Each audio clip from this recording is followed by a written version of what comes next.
1 2 3 4 5 6 7กระดูกมาเท่า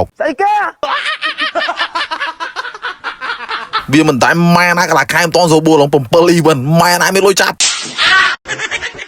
វាសំខាន់ណា M14 ហ្នឹងវាស្អាតទេនេះបើយើងមិនចាប់វាមិនកើតអញបកកមក500តែមកដែរអាចឆ្កែចាប់ហើយដែរចេញចាបកាយចាប់ហើយចឹងមើលណាអ្នកក្រដឹងគ្នាจะมือไอ้งัวมันคานเรื่อยតើលើកទី1តើញ៉ាច់បលអត់ជាបញ្ហាសម្រាប់ប្រូទីនេះលើកទី2គឺដឹងតែចូល 100% M14 ដល់ចូលតើលើកទី2តញ៉ាច់ម៉ែវាមួយសុទ្ធអត់ជាបញ្ហាអ្នកគ្នាដល់300ដល់មុនទៀតដោះលើកនៅដល់ចូលយើងគ្រីមួយតគ្រីមួយដល់ចូល 100% គ្រីមួយដល់ចូលតើ M14 ចូលញ៉ាច់មួយហ្នឹងដល់ក៏ដូចអញបោយលើ